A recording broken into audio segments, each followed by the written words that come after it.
Okay, hello guys. This is Needful. We made it to episode 5. Let's see. Hoping one of you guys will leave a comment saying if where my audio levels are at for me talking and the music is okay.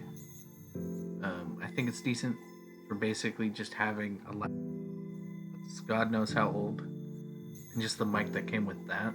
And I'm not editing anything. I'm just recording what's happening.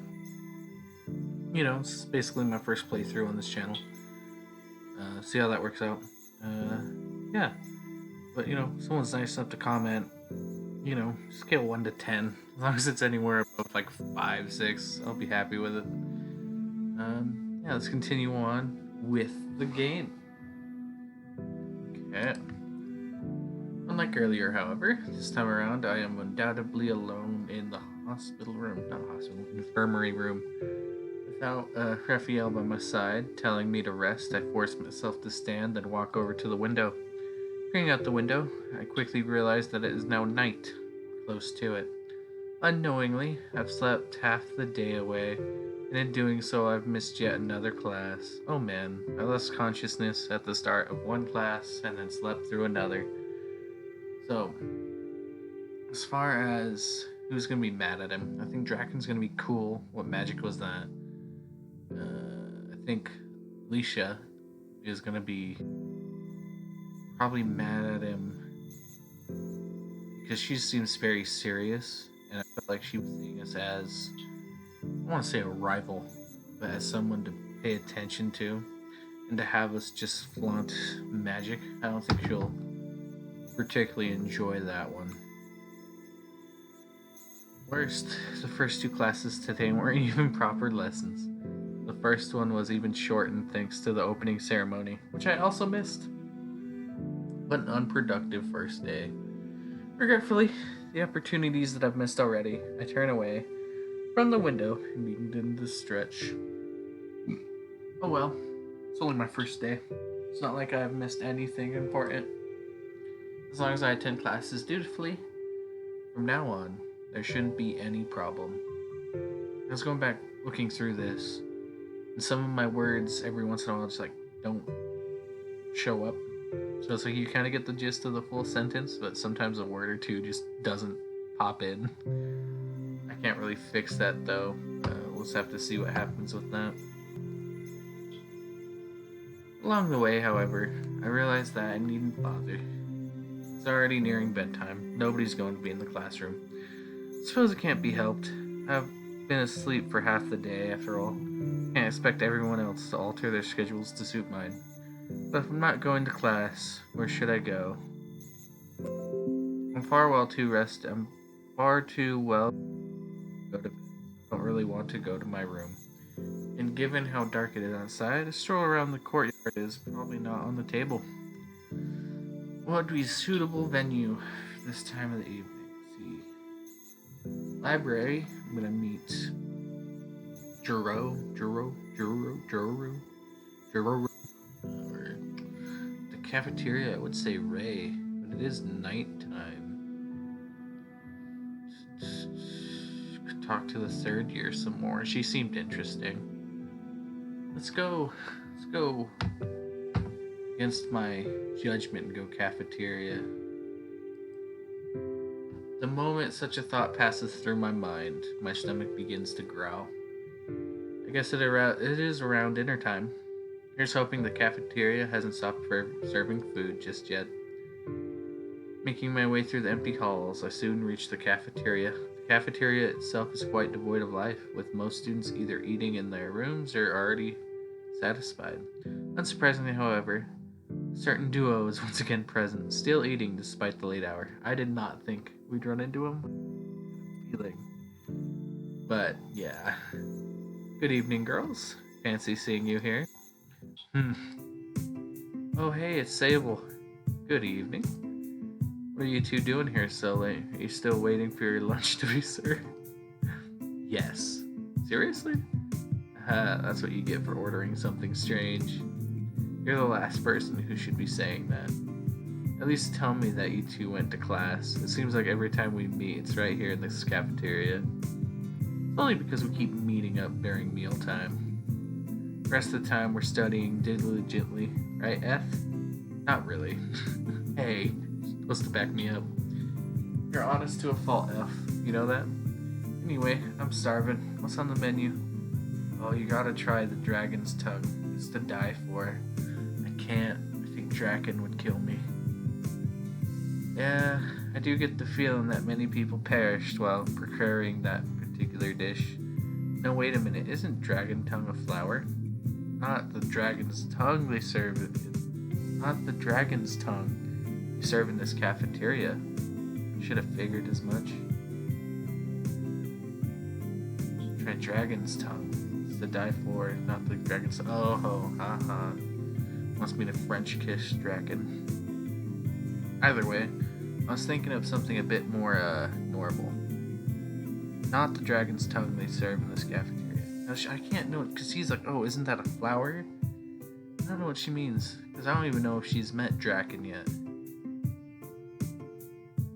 Either way, I was thinking of something a bit more normal. The mulch here is 100% organic. Start amusingly trying to figure out whether she's teasing me or not. You two have no intention of recommending a proper meal, do you? Whatever, I'll just go with something quick and easy. Oh, hang on a second, Sable, I'll go with you. Why? Just because it's fine, right? I narrow my gaze, highly suspicious of Ray's motive. Fine, it's not like I can stop you. Be right back. With Ray half a step behind me, I walk up to the counter. Is she gonna try to get me to order something big so she can take half of it? I bet you that's what she's doing. To my surprise, there are still several staff members in the kitchen, ready to cook. Most of the equipment is being cleaned or put away, but at the very least they still appear to be serving. What should I get? I might upset Eth if I get something leafy, so maybe chicken and rice. I'm pretty hungry though, so a bigger meal might be better. Is the steak good? Beef and mashed potatoes sound great. I love how they're having her just slide in slowly.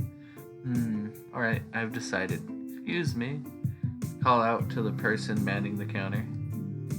Hey, I would like the 2-person seafood platter with extra tartar sauce. Alright, 2-person seafood platter coming right up. Hey, wait, that wasn't what I... Before my objection can reach their ear, the cafeteria worker heads back into the kitchen to prepare my meal. Thank you. Hopefully Sable likes seafood. I'm not the biggest fan. So, I would have been pissed. Sighing out loud, I turned to Ray. Seriously, Ray? Can I say I'm a growing girl? Growing outwards, perhaps. Can't you at least order your own food? You can't have blown through your allowance already. Are you kidding me? How expensive was that mammoth's tail? Ray, even if you're at the bottom of our grade, the money you get here is still more than enough to live off of. You didn't really spend it already, right? I plead the fifth. How could you spend that much money so quickly? Wait a minute. We glance towards the cafeteria menu. Most of the meals are priced reasonably. The most exotic delicacies are in a price range of their own. After eating a few creative meals in the school cafeteria, a rote-linking student like Ray could easily blow through her allowance. Unbelievable. Just how gluttonous are you? Now you're going to be living off table scraps and tap water until your balance is replenished. What? You're not going to feed me? She seems so concerned. It's like, no, have Eth feed you. I doubt she spent it all if she's just getting mulch and water. Why would I? You got yourself into this, now you need to live with the consequences. I'll share my dinner with you, since they already started making enough for 2, but after this, you're on your own. Yeah, I understand. Well, isn't she still waiting for her lunch, or was that just Eth? 10 or so minutes later, I'm called to the counter to retrieve my meal. I then walk over to the table with a large plate in my hands, careful not to let anything spill. As I return, Ray and Eth are both eyeing my meal, drooling until the moment that I place the plate down on the table. You too, Eth? Fine, you can share Ray's portion. Understood. That's not fair. Why do I have to give her part of mine? If you don't like it, pay your half of the bill. Quickly withdraws her objections. Once the three of us have sat down, we all begin our meal. So, F does just eat whatever, okay? Whitetail, a few prawns, crumbled shark fillet, and a number of items I can't quite label are all shared between the three of us. See, I can't eat anything that's like, how is this labeled? I don't know. Like, that's a mystery meat. Eat it. At the start, I think there's too much as expected. Of a meal made for two, there's no way I'd be able to finish it myself, but surely enough, the meal becomes easily manageable when divided into three. Despite my words earlier, Ray ends up consuming more than half of the platter, and S, whose lunch never arrived, doesn't hold back either. In the end, the plate is cleaned by Ray. My stomach is no less empty than when I first sat down. Basically, I didn't get shit. That was good. So what's for dessert, Sable? You're joking, right? I'm always serious when it comes to food. I decide to ignore the hopeless glutton and instead turn to Eth. How was that, Eth? You're not ordering dessert? Too fishy. I can't eat too much meat. Oh, is that so? I don't really know anything about the diets of mandaragons. What do you usually eat? A little bit of meat is okay, but all we really need is sunlight and water. That must be rather boring. I guess there's probably no point in asking what your favorite food is then, huh? Eth shakes her head. There are lots of different types of water. Even if most of them are fundamentally the same, there's a clear difference in quality. I agree, 110%. If you're one of the people who thinks like water doesn't have a different taste depending where it's at, you're insane. It has a little bit more iron in it, it's a bit cleaner, a bit this, a bit that. All water has a different taste, man. My favorite is unholy water, blessed by the dark priest, belonging to an ancient religion that's struggling in the modern world. Wow, I see. Scratch my face and avert my gaze. F's tastes are a little bit too different from that of a human. It's hard to relate to her on this front. Well, I suppose that makes sense. Even we humans drink flavored water.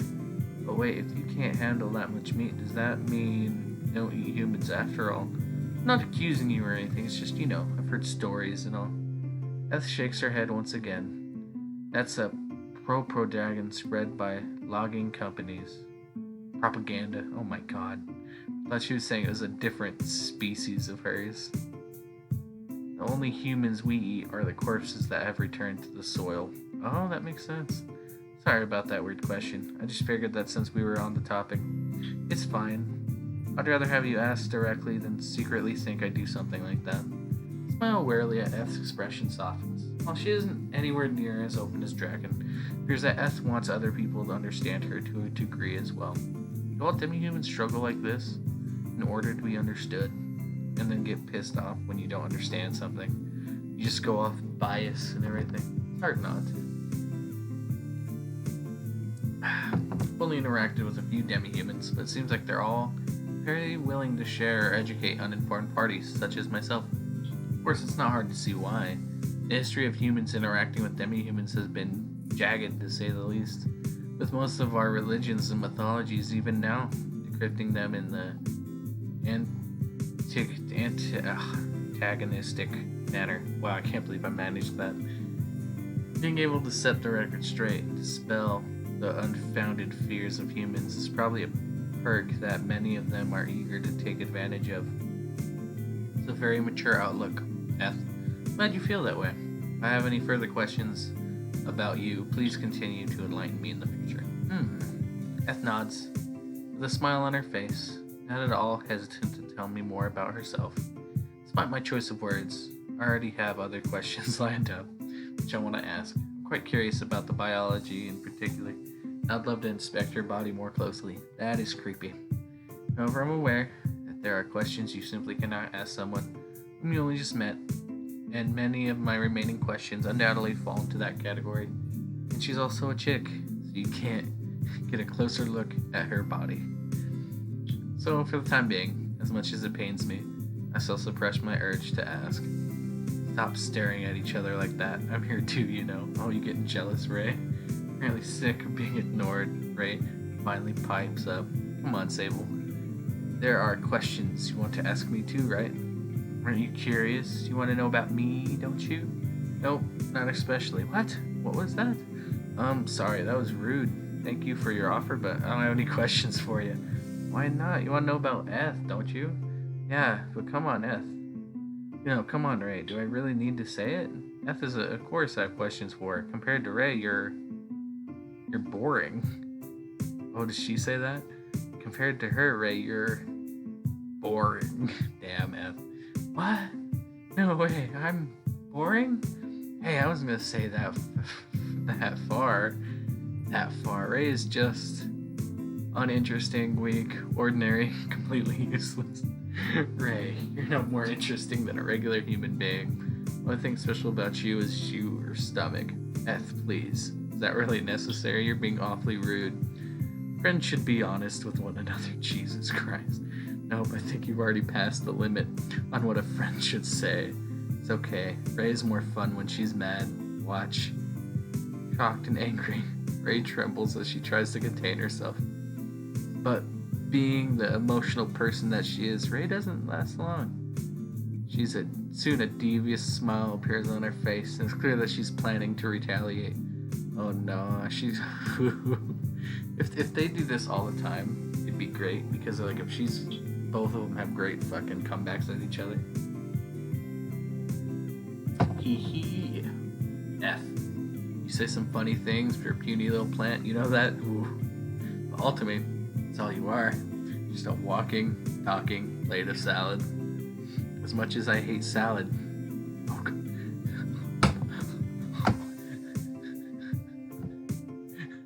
what the fuck? Jesus. Just let me eat you. This time I'm gonna make an exception. Ah! Right before my eyes, Ray's neck quickly stretches out to an unthinkable degree. Her head spins around Eth's body, and almost as though it's floating in the air, and the flesh of her neck wraps around Eth, tying her up. Who needs a food budget when I have a portable snack like this? Lunch. Wait, what? What? With Eth now held in place, Ray chomps down on Eth's head with her teeth. Eth squirms around uncomfortably, but appears to be having a difficulty escaping from Ray's clutches. I won't let you have your way. What are you?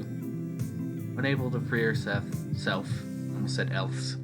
Eth moves her hands behind her back and grabs hold of Ray's body. On her first attempt, Eth's hands land on Ray's chest. Fingers sink into Ray's breasts, causing Ray to shrink and twist her body. It's basically just feeling each other in the moment. Without realizing what she's done, Eth moves her hands, searching for Ray's ribcage, and once she finds it, what are you doing now? Why are you... Eth, cut it out. I'm ticklish there. Stop it. Can't breathe. That makes two of us. Slowly losing oxygen, Eth desperately tickles Ray, as though her life depends on it. Apparently, need to breathe in the same manner as us humans, or at least they prefer to do so. I mean it, stop. I've been asking for free water all night to fill my stomach. If you keep tickling me like that, I really will. Oh, she gonna... Well, before she can pee herself, Ray wraps her arms around Eth's body. Thought she was gonna say, throw up, because she's been filling her stomach with water. At a glance, looks like the two are embraced intimately, with Ray closely holding Eth in her arms, bringing her face in close. Ooh, but the truth is, these two are fiercely struggling for dominance. And Ray is numbing on her companion's head, while Eth barely manages to retain her consciousness. No choice then. What are you... Wait, what the heck? Impossible. Even for me, someone standing mere meters away to see, Eth's body undergoes a subtle metamorphosis. Her skin tightens, unrevealing small pores in her skin. They cover her entire upper body, yet are difficult to see, even knowing where they are located.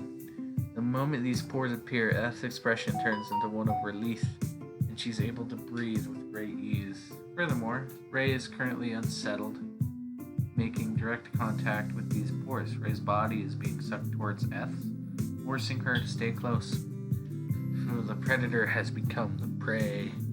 going to suck all the nutrients from your body. Jesus. No. I sigh and shake my head as the two struggle awkwardly, drawing ample gazes from the kitchen staff. Rather than break the supposedly good friends up, we bring our empty plate to the counter and head towards the hallway. So Ray's Koopy. Oh my god. I'm getting to think I may be the only human being in this entire academy. Shrugging off that unlikely possibility, I exit the kitchen seeking a new venue to help me kill time. Okay, for a second I thought I was going to end up in the library anyway. With most facilities closed at this time of evening, I soon give up and finding something productive to do. Seems like all the other students have already gone back to their rooms, and if I don't join them soon, only disturb their slumber. I may not be tired myself, given how much I've slept already, but considering the time of night, there's no helping it. My best course of action right now is to return to my room, open my terminal, and read until I begin to. Upon entering my dorm room, I immediately glance around, trying to see if my roommate is present. Well, it is possible that she's elsewhere. I didn't see her in the cafeteria, and she's probably far more tired than I am. Realistically speaking, she's likely getting ready to go to bed at this very moment. Damn, this might be a problem after all. I wanted to read for a few hours, but it would be difficult to do so without bombarding ticks with artificial light. Her sleep shouldn't be disturbed because of my mistake. Despite my concerns, I can't find a trace of ticks anywhere. She isn't in bed, there's no food out, and I can't hear her voice at all. Only sign of life is a faint sound of running water, which is likely the sound of someone showering in the room next to mine. How weird. Thought for sure that Tix would be here. She's spending the night in the room with one of her friends. Tix seemed okay with having a male roommate earlier. I wouldn't blame her if she lost her nerve after all. No sooner have I thought that than Tex appears before me. I catch a glimpse of her figure out of the corner of my eye. And a moment later, my mouth is agape in shock. Naked fairy taking a shower from the sink. Tix is bathing in the kitchen sink. Scrub, scrub, scrub. Wash, wash, wash. Make all the dirt fly away. Clean pixie is a good pixie. Isn't that right, Sable? What? I shrink back in surprise as Tix stares up at me. This moment, I'm not sure what surprises me more. The fact that Tix is bathing in the sink, or that she's talking to me while bathing. I'd asked if you wanted to join me, but that dumb look on your face tells me you can't shrink your body down to this size. I mean, to be fair, I can't shrink my body either, but unlike you, I have no reason to. Picking apart Tick's words, I quickly understood what she's trying to say. This is Chick's normal size. Her human-sized body earlier was the result of Tix enlarging her body, using a form of enhancement magic. Tix Turn's true form is that of a tiny creature with wings, no bigger than my hand. I had a hunch that Tix might be using enhancement magic given her strength earlier when I called her a fairy. But to think that she was able to alter her body to such an extent, humans aren't able to modify their bodies too heavily with magic. Our bones and muscles are not used to undergoing such changes. If we enhance our bodies too quickly, or to a great extent, it's frighteningly easy to cause ourselves irreparable harm. But for pixies, this is apparently not the case. Sable, are you just going to keep standing there oogling at me? It's fine if you are, but at least back away a little. You're going to blow me away if you breathe any harder. Oh, I'm sorry, I lost myself in thought there for a moment.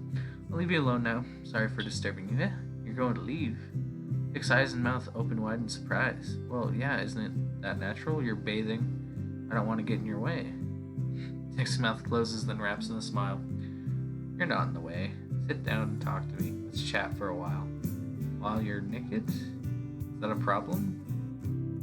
I raise an eyebrow at Tick's retort. Sighing inwardly, sit down on the edge of my bed. Well, I'm sure that doesn't bother you. Why would it? I'm not ashamed of my body. Besides, even if you're overcome with lust, it's not like you'd be able to do anything to me while I'm this size anyway. Just what kind of person do you think I am? Dick shrugs, smiles cheekily. Oh, come on, think of it. This makes me to ever see my naked body. The first man in it instantly. Hearing Tix's words, which are no doubt intended to excite or provoke me, I betray her expectations. Rather than react with gusto, I roll my eyes and scoff. What, so you never took baths with your father when you were a child, or with your brothers? You don't know a thing about pixies, do ya? Tick's expression remains the same, but her voice suddenly lowers. She doesn't appear to be angry, rather, just a tiny tinge of disappointment in her voice, perhaps regret. I've touched on a subject she doesn't want to speak about. After making her way to the edge of the sink, Tix wraps her tiny arms and naked body around the faucet, causing the water to stop flowing. Tix then uses a dishcloth to dry herself off, and finally returns to her normal size. Sable, you know how pixies breed. My heart almost stops as I'm confronted with Tix's sudden question. Completely naked, standing right in front of me, Tix jumps straight to a question one should hesitate to ask, even when fully closed. And yet, despite the nature of her question, there is no lust in her eyes, nor is she blushing. Tix is dead serious. No, I can't say I do. Is it different to how humans breed? Tix shakes her head. Didn't she say this earlier, that she was here looking for a mate? I swear to God she told us this earlier. It's the same. That isn't really what I'm talking about here. What I mean is, Tix averted her gaze for a moment as she tries to think about best to continue. Screw it, let's just be direct. Sable, there's no such thing as a male pixie. There isn't? I told you when we met, didn't I? I thought you did. All pixies are female. Every last one of us. Alright, come to think, Tix did say something like that. Didn't really think about it, what she was saying at the time, but from the look of it, Tix wasn't kidding. I stare at Tix in surprise, half expecting her to crack a smile and laugh at me for believing her. Needless to say, however, Tix is not lying. It's a cruel joke, isn't it? We have bodies clearly made for reproduction, in the same manner as many other races, yet we can't give birth to male offspring. As a result, we have no choice but to find partners from other races with similar biology to ours, like human beings. Although Tix's words are unexpected, the concept isn't completely foreign to me. There are several well-known demi-human races that are female only. Most of them reproduce asexually or use some kind of catalyst. Others have a counterpart species like succubi and incubi. A counterpart species, so succubus and an incubus are two different species, but they're like the counter. Okay, I never would have looked at it that way. Then there are races like harpies, lumia, and apparently pixies, which have no choice but to either crossbreed or perish. All pixies are taught from an early age to enhance and grow our bodies, partly to ward off predators, also to decrease the number of races we can potentially mate with. It's tiring to say human size for long, but out in the wild we often have no choice. I frown while smiling warily, unsure of what to say in response. Thankfully, before I can give it too much thought, a smile returns to Trika's face and she hurriedly changes her tone. So yeah, that's how it is. If you're planning on making a move on me, you better have the resolve to see it through, all the way to the end. After all, it's not like we can survive without relying on you humans. Seemingly intent on monologuing until the very end, Tix turns away from me. She then reverts back to her normal size, too small for me to clearly make out her expression, and flies towards her bed. But rather than land on her bed, she hovers above her backpack for a moment, unzipping it. Tix then slips into the backpack like it's a sleeping bag, makes herself comfortable, and tucks herself in for the night. Oh, she's sleeping in her bag. Okay. That makes it easier for Sable to read if we wanted to. With my first day at the academy behind me, I wake up bright and early, having slept for only a couple of hours through the night. Given Tick's preference to sleep in her natural size rather than grow artificially and use a proper bed, I was able to read in my room for many hours after. I knew it. Having placed a blanket over the top of Tix's backpack so no light would get in, I summoned my terminal. Then, accessed the digitalized books from the Academy Library. Kept myself busy for many hours before succumbing to fatigue. Once I've showered and changed into another set of clothes, I head downstairs to the cafeteria. Fortunately, I'm among the first to arrive, so I'm able to place my order at the counter without waiting in line. A moment later, sitting down, staring at a plate full of pancakes, trying hard not to drool. Now this is what breakfast should be like. What about sausage? I'm generally not hungry this early in the morning. But after eating so little yesterday, this is gonna be no problem at all. Pancakes topped with cream and maple syrup. Breakfast so unhealthy, yet so delicious. Without paying any mind to the calories I'm ingesting, I continue to dig in. It's a good thing I got here early. Ray were here. I'm sure that she... Sable! Ah! What? I almost fall over as an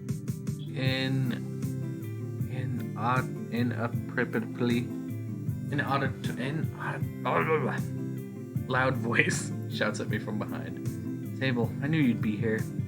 You're an early riser just like me. Talk about good fortune. Breathing heavily as I try to regain my calm, I turn my head to look at my loudmouth acquaintance. No, not good fortune. Perhaps it's more like fate. Anyway, good morning, Sable. Yeah, morning, Draken. Smile weakly, nod my head, and turn back around to face my food. Oh, I know what those are. Those are pancakes, aren't they? Human cities sure do have strange food. It does look tasty, though. I can't wait to try it one day. Good food, good food. Hey, so listen. Draken dulls her energetic tone and draws slightly closer. Though still full of life, she puts on a serious expression, or at least one as serious as Draken is capable of making. Is she gonna ask for a bite? About yesterday, are you feeling okay now? Oh, does she feel bad? Because I don't want to say it is her fault, but she's the one who kept reaching for it to where he couldn't do what he wanted. Yesterday, after you fainted. I stopped eating as memories of yesterday fled back in my mind. Right at the start of the class, I made a complete fool of myself. I attempted to use a spell fall beyond my own capacities. By the time I realized that, it was too late to dispel it and I lost control. Although I got lucky and avoided seriously injuring anyone, I lost consciousness and missed the rest of the lesson. You looked totally ragged when I brought you to the infirmary. I wanted to stay until you woke up, but the angel lady told me I'd just get in the way. Sorry you carried me there, did ya? Sorry for troubling you like that, and my lips quiver as I continue for putting you in such great danger. Sable, you got carried away yesterday. I wanted to show off just like our teachers told us not to. I totally screwed up. If you or someone else from our class were seriously injured or even killed, then I lower my gaze as I think about what might have been. The shame of losing control is totally outweighed by the disgrace of endangering my companions. Even thinking about how I could have killed my new friend is enough to bring tears to my eye. This is one mistake I'll never forget. That would have been bad, huh? Well, there's nothing much you can do about it now, huh? I look up to find Draken giving me a toothy grin. You gambled and you lost. It happens. All you can do now is learn from your mistake and move on. No, but the people I hurt apologize, and they'll forgive you. I mean, the only one who was badly hurt was you anyway, so it's not like they can really hold a grudge. And if they do make a big deal about it, a novice mage making a mistake, then they're the one at fault, not you. A novice mage, huh? Despite knowing that Draken's heart is in the right place, her words wound me. And the reason why that hurts so badly is because she's right. I like to prop myself up by using spells that other first year students can't, and thinking to myself that I know things they don't, but the truth is, I'm no better than they are. I'm a novice, a beginner, a fledgling. I'm not the valedictorian like Lisa. I don't wield the power of a half-dragon like Draken. Resist the experience of a senior student like Giroux. My only claim to fame is that I spent my days in isolation away from my peers, conducting research that could have very easily died along with me yesterday due to my own carelessness. I really am just a delusional fool, aren't I? On to more important matters. That spell you used yesterday, Sable, what was that? It felt like spiritual distortion magic, but the scale was extraordinary. How did you do that? Right. I fumble with my words as Draxion cohorts me out of my self-loathing. It's a spell I made up. I named it Call of the Abyss. Before you say anything, I know that it's a lame name, but it's the best that I... Awesome! That's totally awesome. Call of the Abyss. Sounds like the finishing move for a supervillain. That's really not what I was going for. How does it work? Is it some kind of special ability that only you can use? No, it's nothing like that. It's just ordinary spiritual distortion magic that I tweaked a little bit. Tweaked? What do you mean? It's a bit difficult to explain properly, but simply I narrow the scope of the spell and give it a precise direction in which to flow. I cause the spiritual direction magic to flow into itself, repeatedly pulling itself towards a central point, thus forming a sphere which becomes more and more dense as I pour in aether.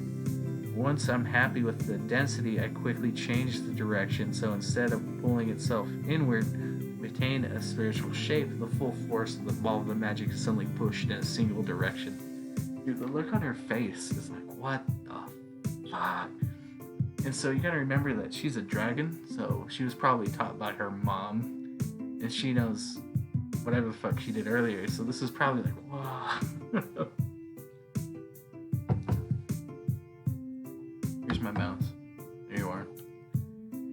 At that point, it works just like gravity, pulling anything and everything in one direction with great force. Yesterday, I tried to stop it partway through, so it didn't really do what I wanted it, but even so, I stopped talking as my explanation loses momentum. Looking up, I realized that Draken is staring at me wide-eyed. Whether she understood my explanation or not, she appears to be intrigued. Whoa, so that's how you did it, huh? I mean, I didn't really understand most of what you just said, but I think I got the gist of it. I sigh in resignation as my explanation fails to hit its mark. At any rate, that was really impressive, Sable. It's nothing compared to the mighty fire magic of a bona fide dragon, of course, but it's as much as one could expect from a puny human. Thanks, I guess. Although I'm a bit unsure about Draken's complacence, I am thankful for her straightforward approach regarding yesterday's incident. Nix didn't say a word about what happened. Oh yeah, she was there, huh? A member of Draken's class, she was definitely there. There's no way she wasn't affected by what happened. And yet, despite being present and then seeing me that night, she said nothing. Is it because I caught her in the middle of bathing? It would be a pretty heavy conversation to have while relaxing in a hot shower. Or is that her way of being considerate? Pondering my roommate's silence, I sigh in defeat and return to my pancakes. Ah, they've gone cold. Oh, did you want me to? Let me just put them on fire. No, thank you. Oh, okay. Come to think of it, I'm getting pretty hungry myself. I should grab something too. I'll be right back. Seeing me eat my cold pancakes, Draken heads over to the counter, which is still fairly vacant. She scans the menu left and right, looking at each item carefully as she tries to reach a decision. This might take a while. I want a whole cow. I want to cook it myself. A spit roast, spin it over the fire. After eating breakfast with Draken, I head towards my classroom. I still have another 20 or so minutes before class will start, so I don't really need to enter the class just yet. But with nothing in particular that I need to do, and not enough time to accomplish anything worthwhile, a few other ideas come to mind. That being said, once I do arrive, I find myself becoming strangely nervous. My hand begins to shake as I reach for the doorknob. I hesitate to actually open the door. Even if the classroom is almost empty, I'm worried about what awaits me. Come to think of it, even if Draken and Tix didn't hold what happened yesterday against me, there's no guarantee that my classmates will feel the same way. So, if I had to guess, if I went to a magic school, someone did something like that, I think it'd be more cool. Right? Especially if no one else got hurt, you just passed out. You know, I'd just be more curious on what did you do? Like, what did you do? I want to try to do that, It's like I'm here to learn magic. I think the only ones who would be really pissed off would be Eris. Or Lisha, because she's very, very serious and rule followy. But they hate me or fear me. I can't blame them if they did, and I can't say for sure what I wouldn't feel that way about someone who could have accidentally killed me. Will they start bullying me? Or maybe they'll just ignore me from now on. In any case, I'm definitely in for Sable. Ugh. I jump in fright for a second time this morning as someone suddenly addresses me from behind. Turning around to face them, I find Hel, my faceless classmate. Oh, good morning. Good morning to you too, my dear Sable. How are you feeling on this fine and beautiful day? I force a smile in response to Hel's over-the-top greeting. Great, I guess. Good to hear, good to hear. Of course, I would expect nothing less from the diva of Class 1C. You're calling me a diva now? I'm not sure whether to laugh or sigh that my classmates once again addresses me in an odd fashion. Oh no, don't misunderstand, my dear Sable. I am by no means the one who bestowed such a title upon you. That honor belongs to one of our classmates, though I'm unable to recall which one. Does it say diva? Yeah, diva. Double check for a second. Okay, so Hal isn't the one. Only loony. My class, huh? Maybe being ignored by my classmates wouldn't have been such a bad thing after all. Still, must say you are not looking particularly energetic this morning, my dear. Did you not sleep well? If you are so inclined, I wouldn't mind helping you in that particular area. Stare at Hal bemused. I understood that you're trying to say, and I refuse. Do not be so quick to decline. You might be surprised at how well you sleep with me by your side. Once we do actually fall asleep, that is. I look more closely at Hal as she makes her appeal. Hal's blank face begins to warp. It is bestowed with eyes, a nose, and a mouth, and all the other contours and features one would expect. Her appeal skyrockets in an instant. The faceless, ambiguous, and rigorous creature before me becomes a stunning young adult whose eyes are focused solely on me. Hal lets loose her illusion in full force, dialing up her charm in an attempt to snare the student party before her. Far be it for me to brag, but I am yet to find a companion unwilling to spend the night in my arms. You are hesitant to act on impulse. Don't be. Trust your instincts and throw your caution to the wind. Accept my embrace, dear Sable, and know that the touch of another being. No, that's okay. I'll continue to sleep alone, thank you. Playing hard to get, are we? An understandable defense mechanism, but one that is currently unnecessary. I shall prove to you that your worries are unfounded. You need only... Look, I'm not interested, alright? And I'm not going to fall for your illusions either, so please just spare me. Hal's face reverts to its usual blank canvas. Before her eyes vanish, however, she stares at me in amazement, and even after her face has lost all of its features, she still exudes an air of surprise. She cannot believe that her charm failed. This cannot be. Not once but twice you have seen through my illusions. Well, yeah. Do you really think that the same trick could work a second time? Hal shakes her head. You don't understand. This time around I gave it everything I had. Nobody can see through my illusions when it's that strong. I scratch the back of my head and smile wearily. Not sure what to tell you, Hal. Maybe you're having a bad day? Once again, Hal shakes her head. I am thankful for your concern, but you needn't humor me. See, because now Draken and Hal are both saying, like, what he's doing isn't normal, or it's stronger than he thinks it is. Because gravity magic, that sounds fucking insane. I have been bested, as you did yesterday, my dear Sable. You have proven to me that you are my superior. It was wrong for me to pursue you like that. In the very beginning, it was my role to be conquered by you, not the other way around. Okay, great. Let's leave it at that. Wait, what's that about conquering? Words fall on deaf ears as Hal's body shudders into life. To not be the pursuer, but the pursued. As much as it pains me, I have no choice but to relinquish my role as the protagonist. Over to you, dear Sable. Nobody's doing any pursuing here. Indeed. I suppose there is a little point in engaging in that particular thrill. You have already made me yours ever since I saw your ability on display yesterday. I know that my heart belonged to you. My ability? My mind flashes back to yesterday's runic class. Given that we were in the same class, Hal must know all about what happened yesterday. She's probably more familiar with the situation than I am, since I lost consciousness partway through. No, wait. If that's what Hal is talking about, then why would her heart belong to me? Throwing aside the absurdity of her pleading heart to me over something like that, the natural reaction would be to fear or despise me. Maybe she's actually talking about how I broke her illusion. That would certainly make it a lot more sense. Returning to reality, I posed Hal a question. When you say my ability on display, do you mean I'm talking about your spiritual distortion magic, of course? True, you impressed me by breaking my illusion so quickly. but it was your role in yesterday's class that truly caught my eye. And surely enough, I am not the only one, hence your title of diva. Trying not to focus on my new title, I ponder Hal's words for a moment. Contrary to my expectations, she makes it sound like my popularity has actually gone up, not down, and my classmates were impressed by yesterday's display, rather than infuriated. Hale appears to notice my confusion. What is the matter, Sable? Do you not like your new title? Not that, I mean, I really don't like the new title, but that isn't what's bothering me. What is it? Difficult through it may be to read a person with no face. Sense no malice, in her reply. She appears to be genuinely unsure of why I'm unsettled. Hale, aren't you angry about yesterday? I mean, I basically attacked our entire class, and no, say no more, dear Sable.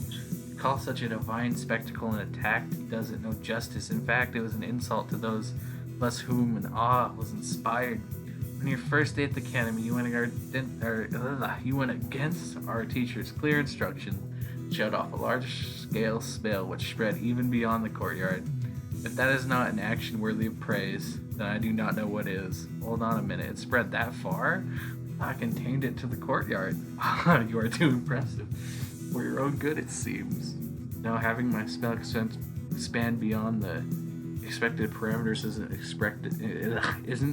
impressive. It's the exact opposite. This whole situation is embarrassing beyond belief. I sigh and shake my head. Never mind. I'm just glad that you weren't hurt. As long as everyone's pulled through unscathed, that's all that matters. While trying to convince myself that the safety of my classmates is paramount, I enter the classroom followed by Hale. A few students present all turn to face me one after another. Those who don't immediately notice my presence are warned by their friends and soon redirect their gaze. Before long, everyone present is staring at me. Good morning, everybody. I nervously wave at my classmates, who have become dead silent. They all stare at me wide-eyed, as if I'm looking at a ghost. I understand that you are all awestruck. It is rude to stare at your esteemed diva so intently without saying a word. Do not return Sable's greeting. Hale's prompt. Beth jumps in surprise, as though they're only just realizing what they were doing. One after another, they adopt smiles on their faces, begin to wave, offering a non-verbal greeting before finally taking their eyes off me. Seeing this, I'm speechless. How pitiful. They're so captivated that they cannot even greet you properly. Please forgive their rude behavior, Sable. I am sure they will sing your praises in the near future. As ridiculous as I find Hill's assertion, she's right about one thing. My classmates do not appear to hate me. If anything, they all seem to be curious.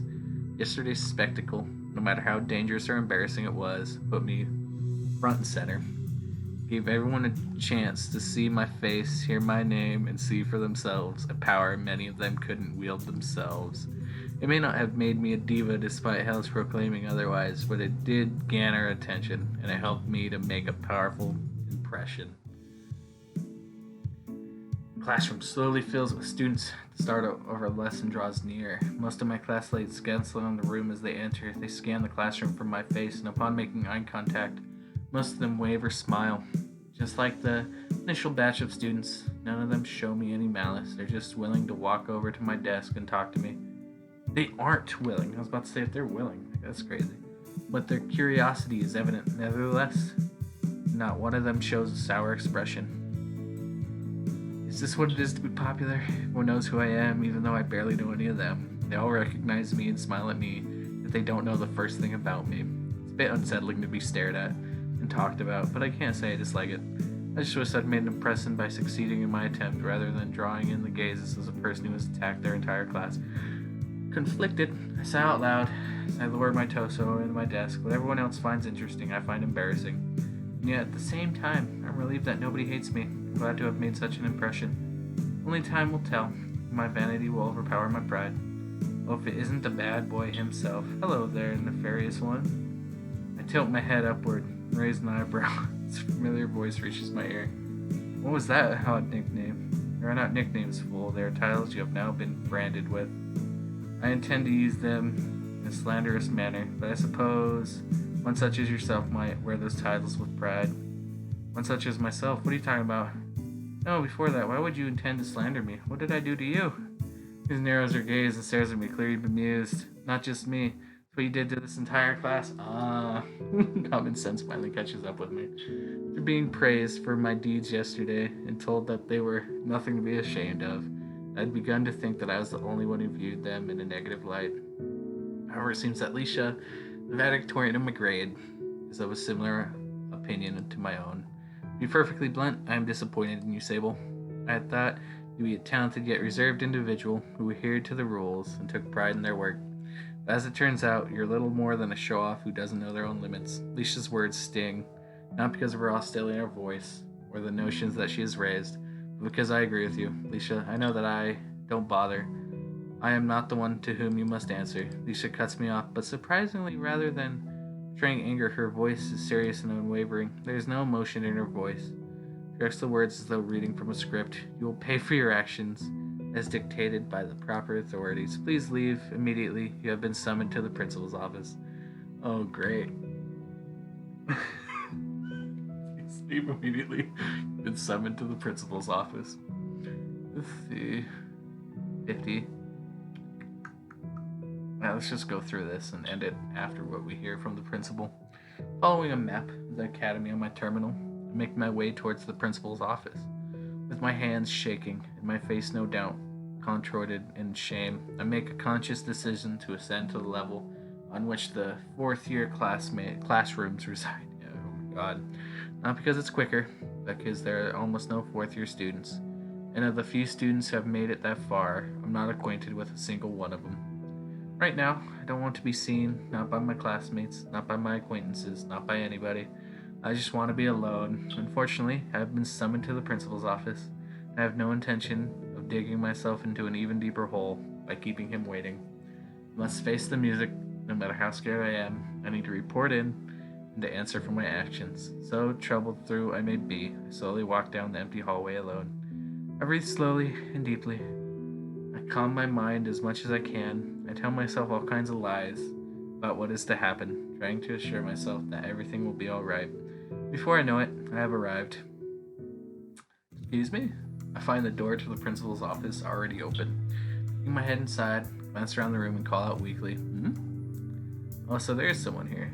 Sorry, I didn't mean to intrude. Not at all. This room is always open to students in need. How may I help you today? Greeted with a smile, I nervously enter the room. I was told to come here by one of my classmates. My name is Sable, and I'm in class 1C. My fashionista Leisha told me that. Leisha? That man's face wraps in surprise as I name my classmate. Ha ha ha. So she's making friends after all. Good. Very good, sir. The man stops laughing as he sees the confusion on my face. Oh, my apologies, child. When you called her Leisha, I assumed that you were close enough for her to tell you of our relationship before sending you over here. But alas, it would seem that particular honor belongs to me after all. My name is In, or at least that's what you humans call me. I am the principal of this academy, and as her classmate, you'd be interested in knowing that I am Leisha's father. Pleased to meet you, Sable. Stare wide-eyed at In as I process his words. Leisha's father is the principal? Explains her inflexibility and uptight personality, does it not? Or so I'd like to say, but the truth is, I don't know where she gets that attitude of hers from. Not that I'm complaining or anything. Isha's a good girl. She may not be that adept at making friends, but please do not fault her for that. Yeah, sure. Surprised by the principal words, smile wearily. Anyway, sir, about the reason when I was called here. Oh, yes, I suppose we do need to speak to you about that, don't we? Please close the door. There are some rather serious matters we must discuss. Doing as the principal says, I close the door to his office, then present myself before him once more. In spite of his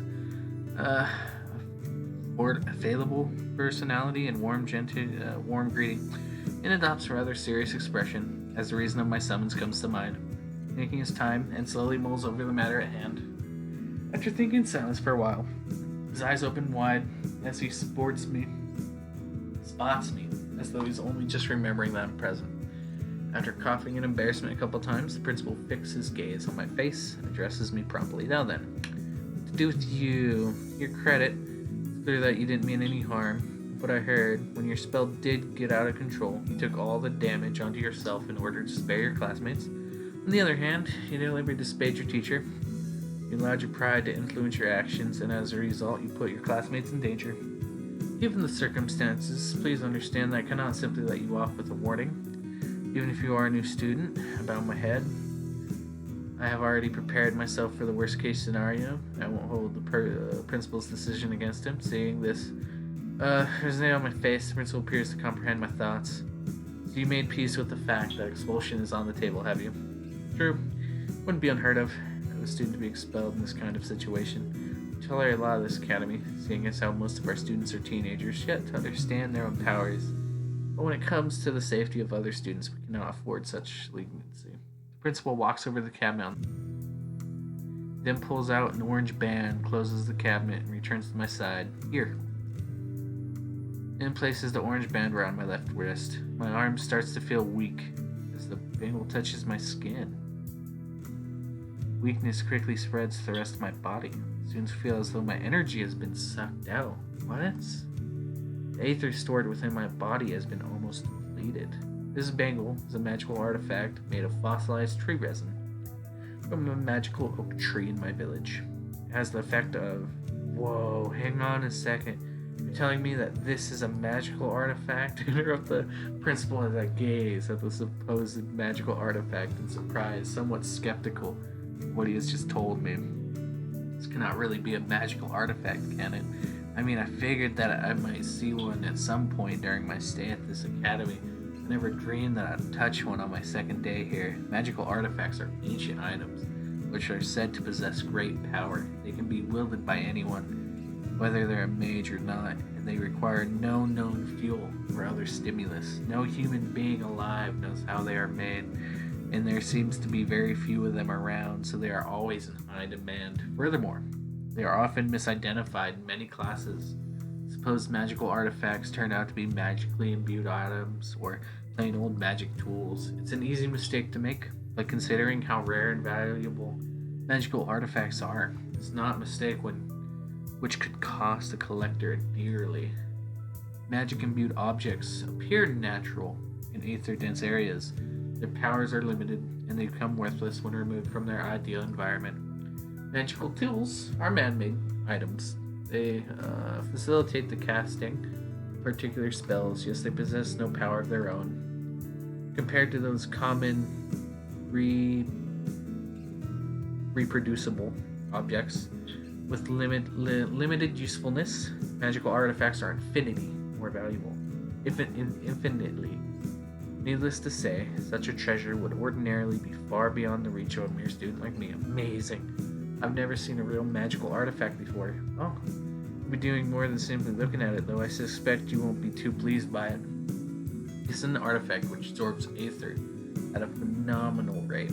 Furthermore, once it has been placed on a person's wrist, it cannot be removed by the one who put it there. Only be removed.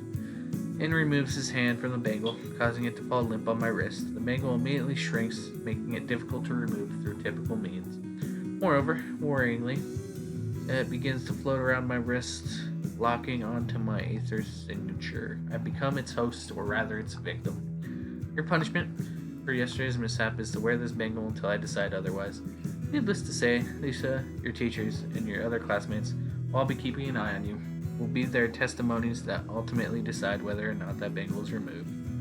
My excitement and enthusiasm from a moment ago disappears in a heartbeat as I look down at the amber bangle on my wrist. This may be the first magical artifact I've seen. This is a cause for celebration. This is not a reward, it is a punishment, what I rightfully deserve. I'm sure I'll get used to the drains soon enough, but for now I don't feel too good. See, this is where I think he underestimates himself, because he can see the flow of it. I bet that he's so good at controlling outside magic, whatever the fuck it's called, that he could just use it. Like he'll just bring that in as the source. Like he doesn't even need his inner, because he says he's human, so he's not even as strong as most demi-humans. So it should be interesting to see how he fares without his inner magic.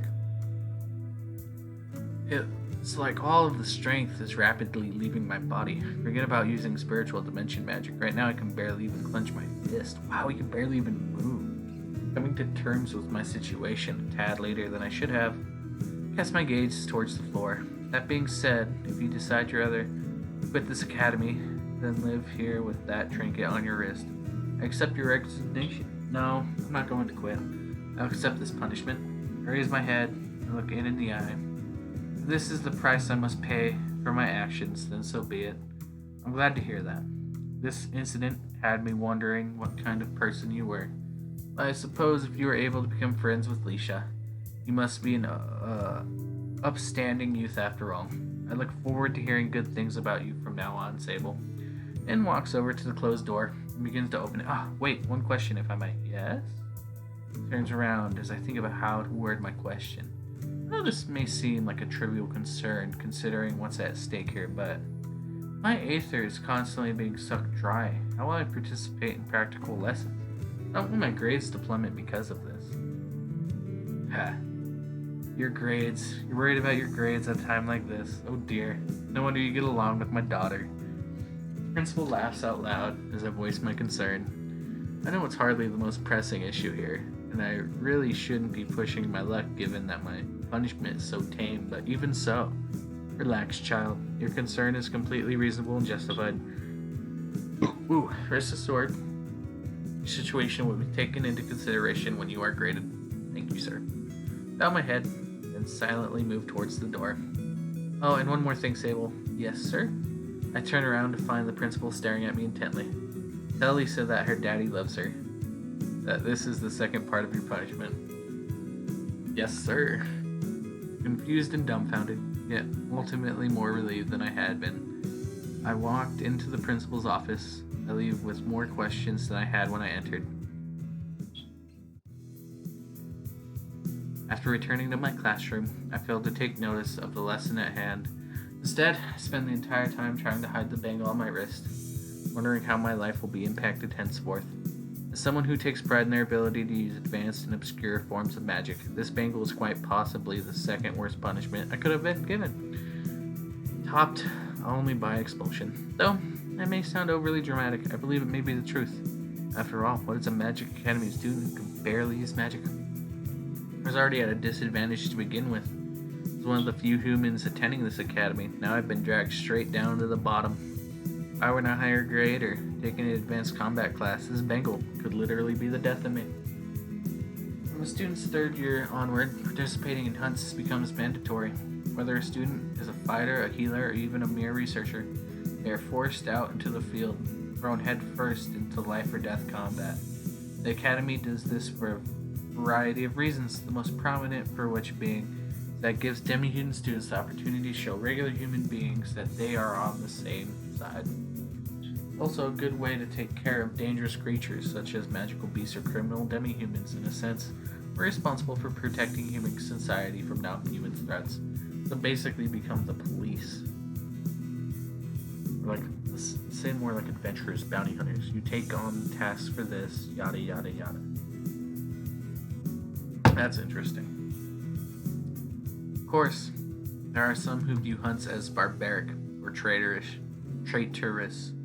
Every year there are students who refuse to hunt down their own kind or to do the bidding of us humans, which also makes sense. Unfortunately, what awaits those students is without exception. There we go. I knew it was that word, just couldn't think of it. Expulsion. We're given no leeway when it comes to the hunts.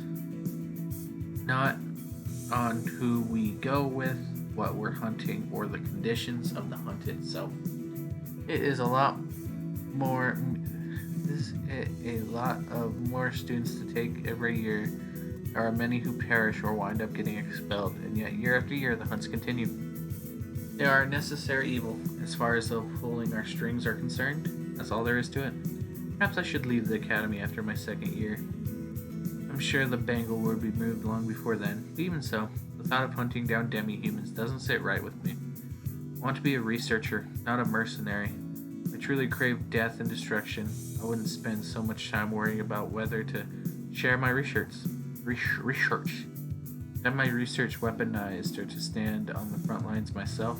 It seems that no matter which path I take, the militarization of magic is going to haunt me. Class ends while I'm still in deep thought.